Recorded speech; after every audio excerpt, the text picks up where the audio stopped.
Welcome to another installment of Thinkstruments.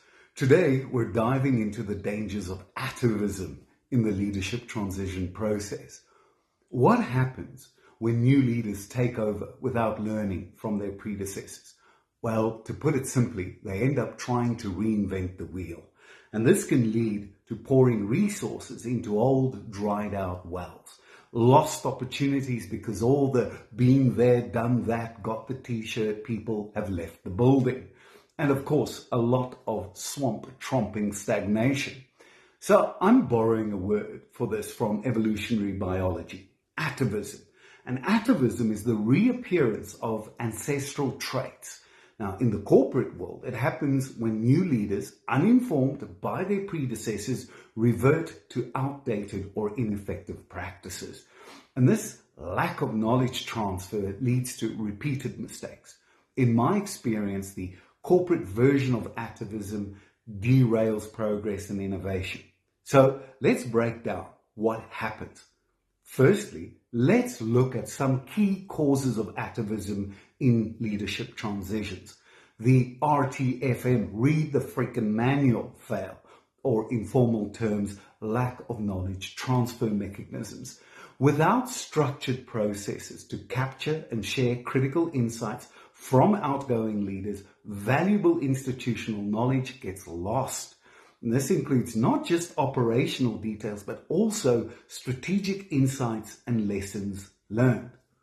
We have the I'm big, you're small phenomena, aka ego and overconfidence. New leaders often assume their new methods are superior, also known by pipe-puffing philosophers as argumentum ad novitatem fallacy or chronological snobbery. It's new, therefore it must be better. It's not as new as you might think, and even if it is newer, that ain't no grounds to assume it's better. But with a flick of the wrist, the wisdom of the predecessors is summarily dismissed. This overconfidence can lead to ignoring proven practices and strategies that have worked in the past and, better yet, be built on to work even better in the future. Then there's the whole not my tribe, not my vibe thinking of cultural resistance. Organizations with strong cultures, for better or worse, might resist new changes. Leaders who disregard these nuances do so at their own peril. Then there's the pressure for immediate results. Show me the money. The push for quick wins can make leaders rely on top-of-mind strategies. These are availability heuristics instead of learning from the past. That old chestnut, those who fail to learn from the past are destined to repeat it. Oh, and then there's the shadowy underbelly of all business, unawareness of political agendas and hidden networks. You see, power isn't just one type of thing. It comes in various guises, each one with their own gravity field. And as such, each has a way of getting things to orbit around them. So we have legitimate power, reward power, coercive power, expert power, referent power. And ignorance of these is the quickest way to get sucked into the black hole of chaos. So the first and seemingly obvious one is legitimate power, or the do you know who I am stick.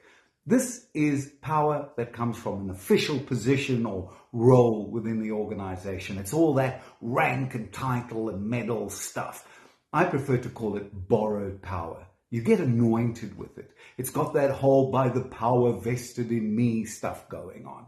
It's far more limited than one might imagine, and it wears off instantly when you're just another sucker stuck in rush hour traffic. So new leaders who may solely focus on this formal organizational chart, assuming that influence flows strictly from titles and positions, are going to miss out on understanding how individuals without formal authority wield significant influence through either their tenure, relationships, deep organizational knowledge and such. We also have reward power. After all, who doesn't like Santa Claus? The ability to distribute rewards such as bonuses, promotions, or even recognition creates another layer of influence. And new leaders might not recognize the established reward structures and how they have been used to motivate or influence behavior within the organization. And misalignment with those structures will lead to a lot of resentment, a lot of demotivation among the employees. Some people have coercive power. I call these guys the FIFO fighters, the fit in or fly off mantra. And this involves the capacity to penalize or sanction. It's not just about firing people or withholding benefits. It can also be done by ostracizing and other means of coercion to pressure conformance. And leaders who are unaware of the informal means of enforcement and discipline that their predecessors used might struggle to maintain order and compliance. For instance, understanding how previous leaders managed underperforming teams or dealt with conflict is crucial, obviously, to maintain some semblance of harmony. Another super important power is expert power. The people who actually know how stuff works. Expertise and knowledge are powerful tools in an organization. Leaders might overlook the influence of long-standing employees, take them for granted, who have deep technical knowledge or historical insight. And these experts can be pivotal in guiding decision-making and strategy. And failing to leverage their knowledge is a recipe for poor decisions and also critical institutional memory loss. Now, when it comes to referent power, these are the charmers of the organization. This is the power of charisma and relationship building. Leaders with referent power inspire loyalty and admiration. New leaders may underestimate how their predecessors cultivated strong relationships and networks of influence, both internally and externally. Without understanding these dynamics, new leaders are going to be in a lot of trouble because they're going to struggle to gain the same level of trust and cooperation. And when new leaders neglect these hidden networks and sources of power, they are going to alienate people around them. The key stakeholders are going to challenge the existing power structures or dynamics, and it's just going to be resistance, sabotage, and weapons of the weak all over the place. For example, a new leader might push for rapid changes without realizing that influential team members are being sidelined. No stakeholder management, and it will slow down and definitely block those initiatives. In my experience, I've seen cases where leaders, unaware of these subtle dynamics, made decisions that seemed logical on paper, but failed in practice because they didn't account for the unspoken rules and relationships within the organization. I can't emphasize enough how many times I have seen these pockets of power at odds with each other. People will gravitate to the ones that get them what they need.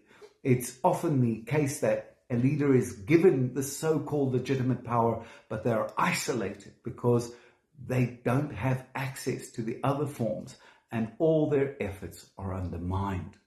The new leader may also not be aware of who the kiss up, kick down people are in the organization. And here we enter the realm of psychophantism and toadies. New leaders may attract sycophants who agree with everything they say, leading to a distorted view of reality. Now, this phenomenon can be particularly insidious because it often starts subtly. Leaders eager to establish their authority and gain support may surround themselves with individuals who reinforce their ideas without question. And these sycophants or toadies prioritize personal gain over the organization's well-being, seeking to curry favor with the new leadership. The immediate effect is an echo chamber where only positive feedback is amplified and critical perspectives are muted.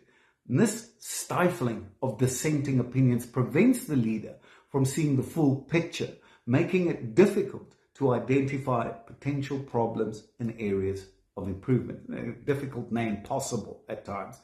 Decision-making is incomplete and it's biased, and the strategies are therefore not well thought through or sustainable.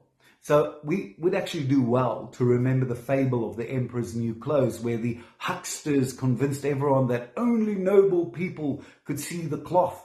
The king, not wanting his court to know he couldn't see anything, and thus make him illegitimate. And the people in the court, not wanting the king to see that they couldn't see anything, and so lose their place as nobles in the court, all co-mutually played into the dupe. Now, over time, the lack of genuine innovation becomes evident. Without critical feedback, new ideas are not rigorously tested, and the organization misses opportunities to evolve and adapt. And this culture of sycophantism can also demoralize other employees who aren't like that, who value honesty and integrity, leading to disengagement and a decline in overall morale. So talented individuals who could offer valuable insights are going to feel marginalized, and they're going to decide to leave, further depleting the company's intellectual capital. Moreover, the presence of sycophants can create a toxic work environment. Employees may feel pressured to conform to the dominant narrative to protect their jobs or advance their careers, leading to a lack of transparency and authenticity. This environment can breed mistrust and resentment, eroding the organizational culture and undermining team cohesion. So, for example, during Marissa Mayer's tenure at Yahoo, there were reports of an inner circle of advisors who shielded her from negative feedback and promoted a narrow view of the company's challenges and opportunities. And this environment contributed to strategic missteps and ultimately hindered Yahoo's ability to recover, never mind thrive. Now, to add another layer in the ecology of an organization, we have the new incumbent's unawareness of team role strengths and weaknesses. Here is where I use Belbin's team role typology. New leaders won't recognize the specific strengths and weaknesses of their team initially. Now, Belbin's model identifies 9 distinct team roles. You've got the plant, the resource investigator, the coordinator, the shaper, the monitor evaluator, team worker, implementer, completer, finisher, and then last of all, the specialist. Now, each role contributes uniquely to team dynamics and overall performance. Plants are creative innovators who come up with new ideas and solutions. The people with a plan. Without recognizing a plant, a leader might miss out on innovative solutions to their problems. The sniffer dogs in any team are the resource investigators. They are extroverted and enthusiastic, bringing new opportunities and contacts, and ignoring their role can lead to missed networking and partnership opportunities. Coordinators, these are your air traffic controllers in a team. They're confident, they're mature, and good at delegating. And overlooking their ability to organize the team will result in poor delegation and ineffective teamwork. And when crisis hits or deadlines are tight, your shapers come to the fore. The proverbial whip crackers who are dynamic and thrive on pressure, driving the team towards the goals. And without acknowledging a shaper's contribution, the team might lack the drive and direction needed to achieve whatever challenging objectives they're facing. They can be a little harsh, but they are important. Monitor evaluators are your measuring stick people, sober, strategic, discerning. They provide logical analysis and objective judgment, and ignoring their role will lead to decisions that don't have thorough evaluation, increasing the risk of failure. And every team needs a cheerleader. And these are your team worker types who are cooperative, perceptive, and very diplomatic, ensuring team cohesion. And without recognizing a team worker in a team, internal conflicts might escalate, harming the morale and productivity. Of course, all team members should be team workers, but this is specialized. You've also got your people that Belbin calls, the implementers, who are practical, reliable, and efficient, I got this. They turn ideas into actionable plans, and failing to utilize implementers can lead to brilliant ideas not being effectively executed. Every team also needs a nitpicker box ticker. These are your completer finishers who are meticulous and concerned with detail, ensuring tasks are completed to a high standard. And overlooking a completer finisher can result in subpar deliverables and missed deadlines.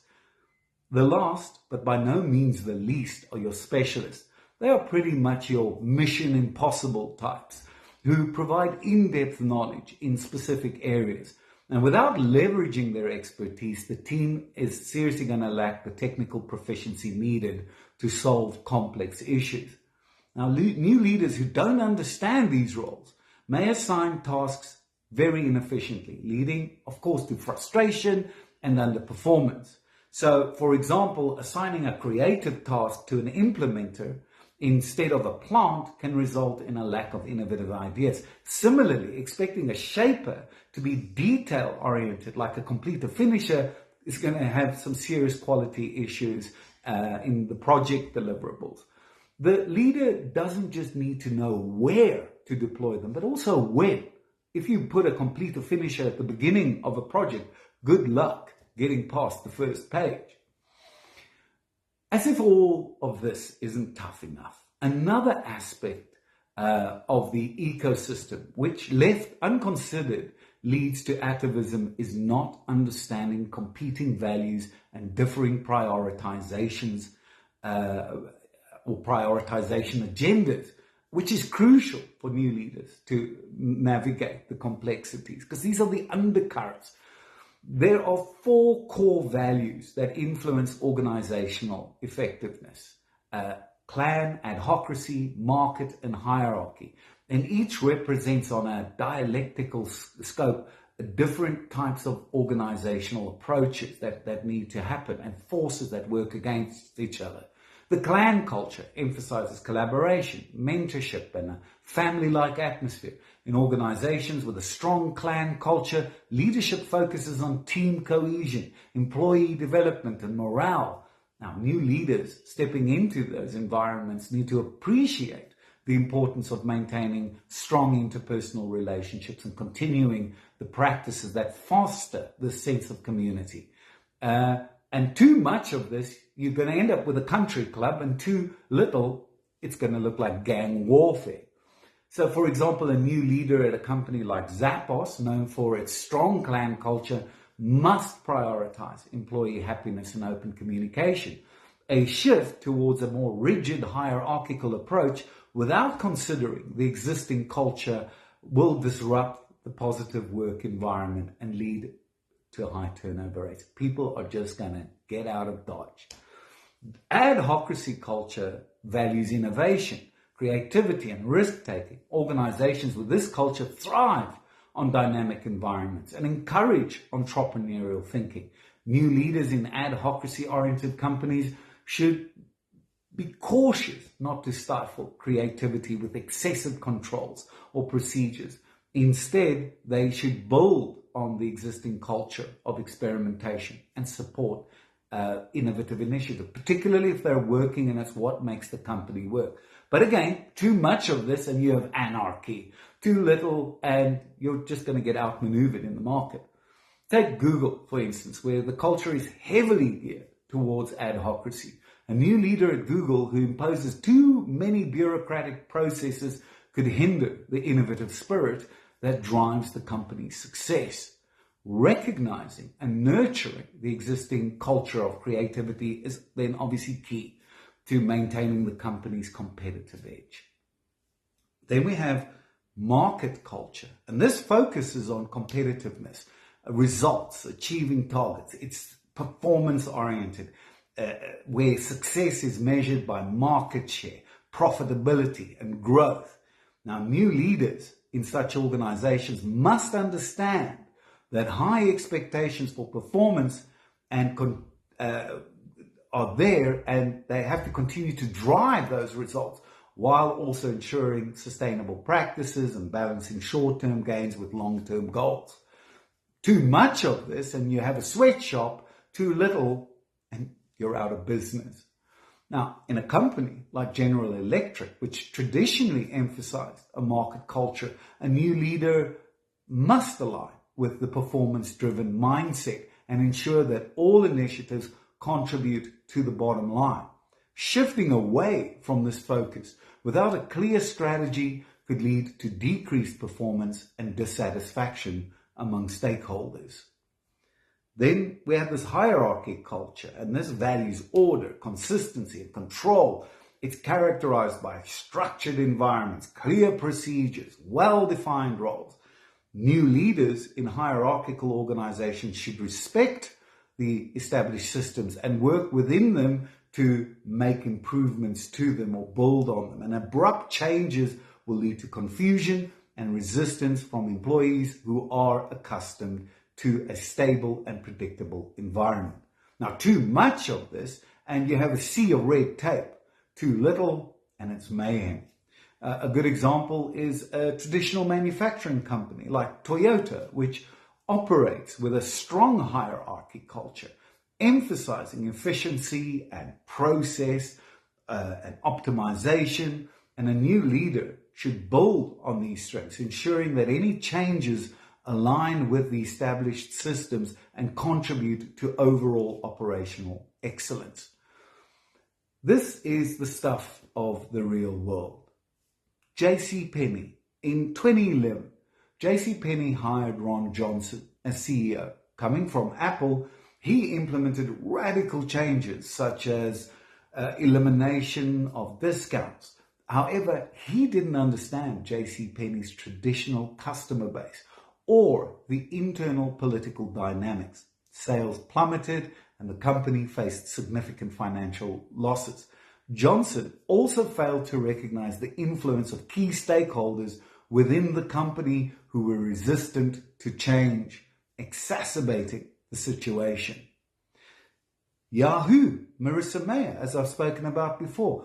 She was from Google. She became Yahoo CEO in 2012, and her strategies overlooked Yahoo's strengths and lessons from previous leadership. Her focus on acquisitions and new products didn't align with Yahoo's user base, leading to operational inefficiencies and eventual decline.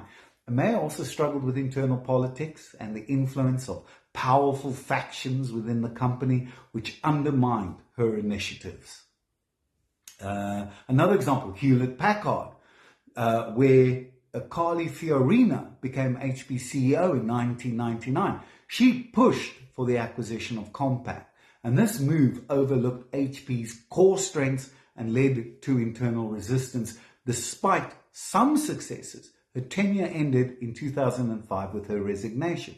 Fiorina's failure to navigate HP's internal power structures and her reliance on a close circle of advisors who supported her decisions without question contributed to her downfall.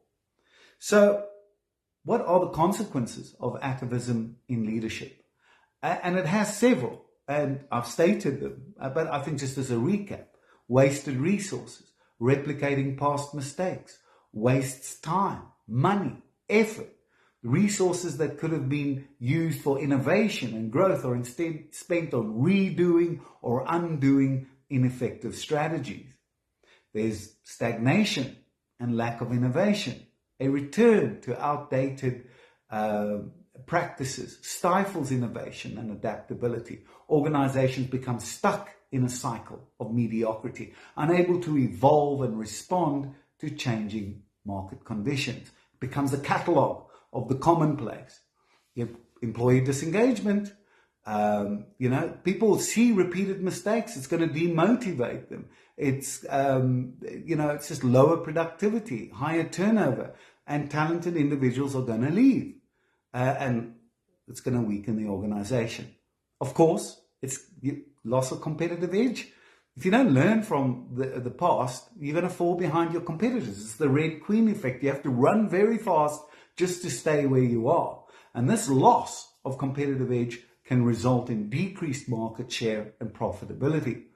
And then you're going to, as of internal conflicts, power struggles, Again, ignorance, unawareness, or lack of concern for political agendas and hidden networks are going to lead to internal conflicts, and you're going to alienate a lot of influences or provoke power struggles that disrupt the harmony. Okay, so how do we get out of this? How do we mitigate this? So what we've got to look at is the first step is implement structured knowledge transfer programs. Formal programs like mentorship, shadowing, and handover processes are crucial. Knowledge management is not a luxury. These programs should capture and communicate not just operational details, but also strategic insights, political dynamics, and lessons learned from outgoing leaders. Got to foster a culture of continuous learning. Encourage learning and knowledge sharing at all levels. Create an environment, cross-pollination, where past experiences are valued. What are the stories? What are the narratives? And integrated into the future strategies.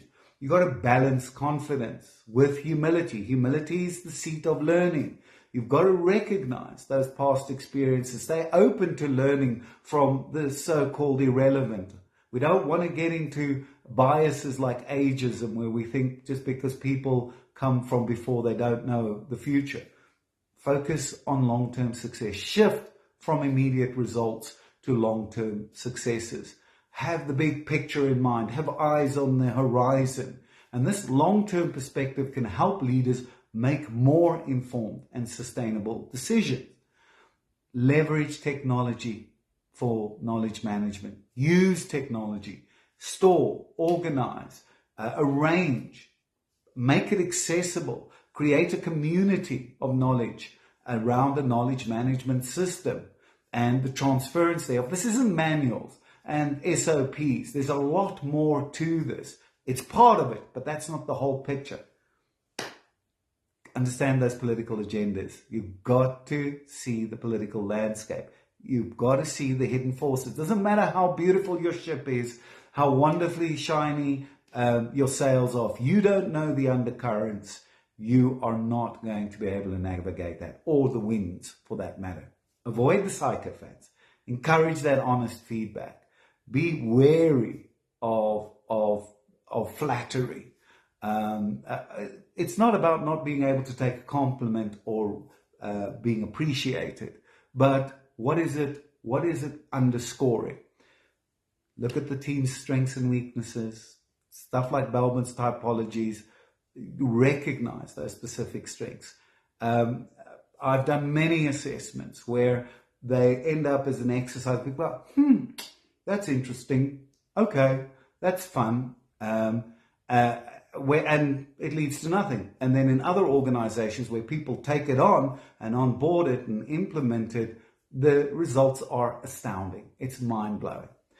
So, thank you very much for watching today. Join us next time on Thinkstruments, where we're going to continue to explore mental models that help us thrive. See you soon.